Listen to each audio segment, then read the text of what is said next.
Hi guys, and welcome back to my channel. I have a finance related video for you guys today because I have not done one of these in a while, and I wanted to do it specifically because since getting married in August of 2020, I definitely think that I've changed a lot of the ways that we save money now as a married couple as opposed to when I was single. And we want to buy a house. That's something I've been talking a lot about in my vlogs lately, and I wanted to share how we saved $50,000 as a married couple. I've done one of these before on saving $10,000, and houses are really expensive. There's a lot of costs that come with it, and just having cash on hand I think is just really important when you're wanting to make that purchase, or any big purchase of that matter. I think it's just important to give a few disclaimers before getting into this. One, I think that everyone's in a different financial place and you can't compare. For one, we don't have any student debt. That's so hard to pay off. It takes a lot of time. I'm so thankful that I don't have debt, but I don't want to make this video and just come off as tone deaf. If that fact is going to make you discount what I'm saying in the rest of the video, you don't have to watch. I know a lot of people don't like to watch videos from people who don't have student loans, and so I just want to put that out there. But at the same time, I have a friend who just bought a house and she had student debt that she was paying off at the same time, and you know, we're the same age, and so I think it's just helpful to know different tips. And two of my favorite YouTubers, Ashley Neaton and Steph in Den, I love both their videos. I think that they're really great if you're trying to get just practical money saving tips that aren't flashy, flamboyant, not overdone, just very practical. I've done a lot of videos and podcasts on saving money, but I tried to pick things that were different because I think we have done a lot of things differently in the past year that have helped actually build our savings more. So the first one is just very simple, and it's living in a more affordable place. You guys know I used to live in New York City. I loved living there, and I know not everyone has the capability to live in a place that's more affordable. You have to be somewhere for your job, and I totally understand. I also know in a lot of bigger cities, you do get paid more when you're living in a bigger city. The cost of living is higher. But for us personally, since moving to Texas, it has been much easier to save money. My job stays the same as a content creator, so it doesn't really matter where I'm at. Aiden got a job here in Dallas. Taxes are lower here.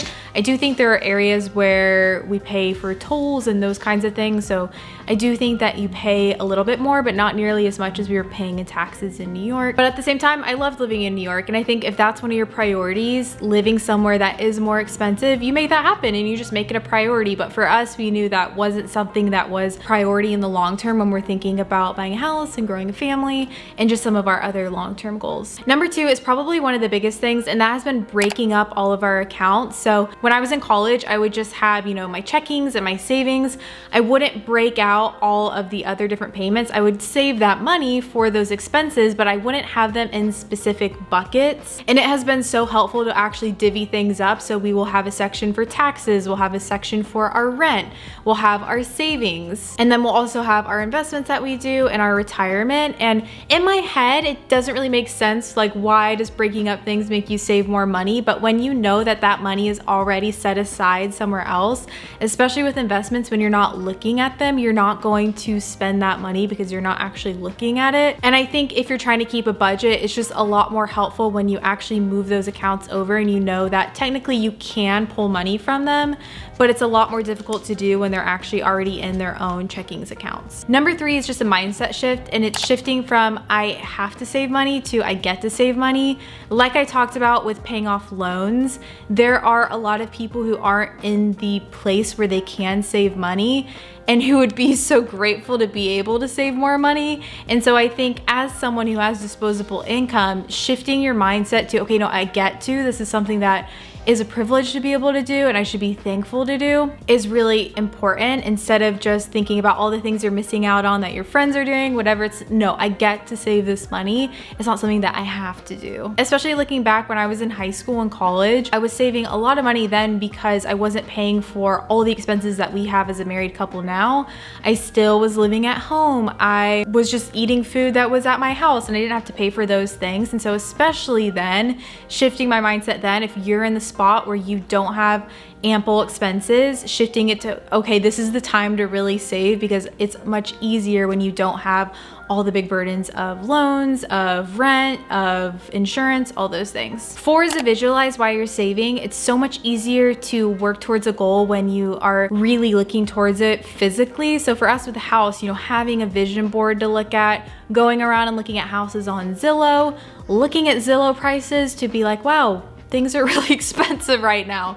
But actually just visualizing it, I think when you have goals that aren't super concrete, it's harder to save for them because you're not actually thinking about them all the time. And even just saying, I want to save $10,000, $20,000, $50,000, when you don't actually have something you're saving for, it can be harder. 5 is just making a practical budget. I think that a lot of people think, okay, I need a budget, I need to cut all these things out. But honestly, I still have a lot of things that I like to buy. We really like to go on weekend trips and pay for cute Airbnbs. We have a dog and he costs a lot of money, honestly. And so there are things that aren't necessities, but that bring a lot of joy into our life. And so I think with the budget, it's about finding what things you're able to keep that bring you joy, but also know that there's delayed gratification in not having all those things right in the moment. I think if you're new to creating a budget, YNAB is a really popular resource. The more I watch these videos, the more I see it. So I'll have it linked down below.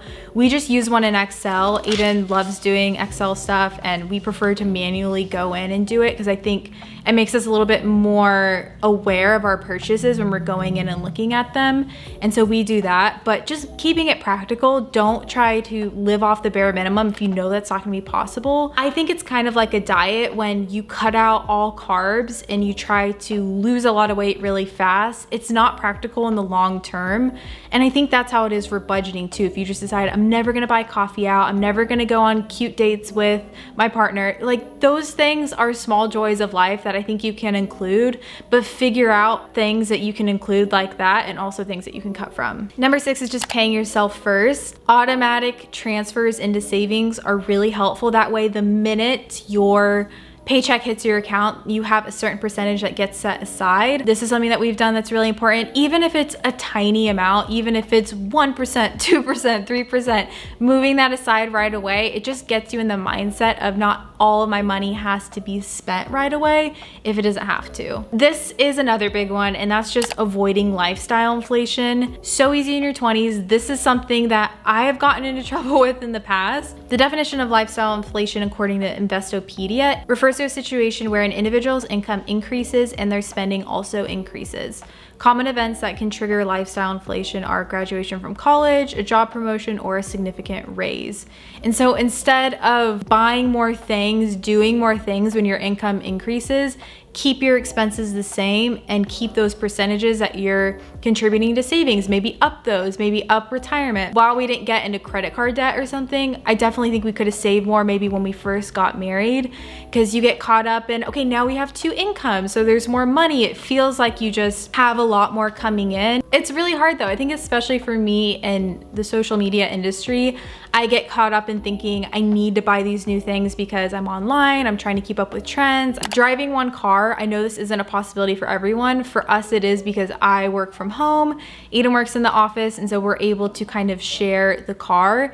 Obviously, it would be a lot easier if we had 2. Sometimes I drop them off when I need the car. Sometimes on Saturdays, we like to do different things, but we have to kind of figure out with the carpooling situation. And so it does come with really minor sacrifices that really aren't that big of a deal. But if you can just have one car to have one insurance, one car payment, one gas bill, especially because gas got a little bit more expensive, I think it's helpful just to drive one car. Saving unexpected income. The past year, I think a lot of people had unexpected income and a lot of people had unexpected loss of income, especially in 2020. And so I think any chance where you get a tax return that's bigger than expected, that happened to us last year, immediately goes into savings. Stimulus checks. When we got married, we saved most of the money that we got from our wedding, from our friends and family. Don't keep up with the Joneses. You've probably heard this one before, but I struggle with this a lot because I do social media and I want to stay relevant. I want to be wearing what's trending. I want to be posting what's trending. And a lot of that comes with buying a lot of things. And to a certain extent, it is a job, you have expenses, but I have really tried to resist the urge to stay relevant because honestly, guys, being irrelevant is pretty cool. So you're not gonna see it. I mean, some people, extremely wealthy and they show it. And that's great if that's where you're at. But I just know from my personal experience, people that I really respect how they steward their money, I would never guess from the outside. And this one's important, that's to be generous. If you're trying to save, why would you give money away? And as a Christian, there's the principle of tithing. I think a lot of faiths have tithing where you're giving a certain percentage of your money every month to a church or organization. Being generous with your money, it's hard to explain, but you hold on less tightly to money and it's not so much of an idol in your life, which can happen very easily when you are really focusing on saving. It becomes an idol. And I think it's important to remember that money can go so quickly. You can lose a job, you can get your bank account hacked, I don't know. And I think this was something that I always saw with my parents, whether they were making very little to more, they were always generous with their money. And that is something that I want to carry on when we are parents one day, and just to have the money to be generous when we can. Removing yourself from temptations. I'm definitely not perfect. I make money off of promoting brands on here, so I am not trying to be a hypocrite. I do think I have been more selective with who I work with than I would have been, 2 years ago, since trying to focus more on living more minimally and more simply. But there are people who promote a lot of things that I like to find. So I'll just mute people, or even just friends that tempt you. If you have friends who every other day are wanting to go to a really nice dinner, want to go get drinks, want to go shopping, just being more upfront that that's not what you're able to do right now. Having accountability. This is another big thing within marriage that has been really helpful. Having someone else who almost has a different money mindset, but you guys have the same goals. It's a lot easier to save money when you know you have long-term goals with someone else who's keeping you accountable, or even if you're not married, whatever it may be. I think it could be just having friends who keep you accountable, who have similar goals as you. It's very, very helpful. We have joint bank accounts, and I know that scares a lot of people, and I know it doesn't work for a lot of people. You got to do what works for you. But for us, it's so helpful knowing that we're on the same page. And I do feel like it's another level of intimacy within a marriage, is just having that kind of financial transparency and making mistakes together. And it helps us a lot when we know we're both sticking to the same budget. Setting your priorities. Again, you can't do everything. I'm someone who likes to eat out, and I like to travel, and I love my dog, and I love furniture, and I love clothes. I love it all. I would say that I naturally am a spender. I have to resist a lot of my urges to order things and buy things, and you just can't do it all. And I think I've learned that. This is really practical. This is the easiest way to save money, and that's just growing your income if you're not indulging in lifestyle inflation. Obviously, you are in much different places in life. Not everyone can just make more money. And I don't even really want to promote creating a side hustle, because I don't necessarily think that's worth all the extra time if it's not going to be really healthy for you. But I think within your job, you can ask for more raises. I think a lot of people are in jobs where they don't actually ask for more money when they have more responsibilities. As a content creator, I've tried to be more thoughtful about only working with brands who can pay the rates that I think I'm best compensated for. Not taking on a ton of deals, but just taking on the deals that, pay well and align with my values. I think making that shift has helped.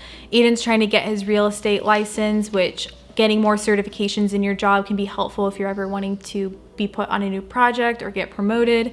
And so I think that these are all helpful things that might cost a little bit of money in the short term, but can pay off in the long term. Living off one income. This was one that my parents always did growing up when they both had jobs. If you're able to, obviously life is expensive. Cost of living is really expensive, and this isn't doable for everyone. We're not perfect on this. I'll just say it can be really helpful when you learn to live off one income, so you don't get used to having more money in case one person loses their job or something. It's just nice to know that you can do it, and obviously you can save more. Using credit cards wisely, getting travel points where you can. If you're able to be in a place where you use them really well, there's a lot of resources on credit card kind of knowledge, and I think this is the area that I am not going to speak a lot on because I don't know a lot, and I'm someone who likes to pay things in cash. Obviously with the house and things like that, it's a little bit harder. Finding an affordable grocery store. So as someone who loves food is an area we spend a lot in. It's helpful to find a place where you're spending roughly the same amount each week. You know what it's going to cost, and it's not too much. I would love to shop at Whole Foods every week.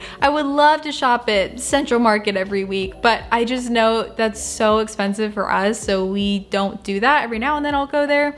It's not a regular thing. Trader Joe's is a good sweet spot for us. I think there's Walmart, Aldi. Trader Joe's is really great if you're just cooking for 2 people because they're pretty small portions. But I think when it's a regular purchase you're making, doing it from somewhere that you know is more affordable can save a lot in the long term. Letting people know if you're in a place where you're really trying to save to pay off debt or just to save more money in general, when your friends are wanting to go to brunch all the time or go shopping or drink, it's helpful just to be transparent. I think with us, when we got married, a lot of our friends wanted to do a lot of traveling.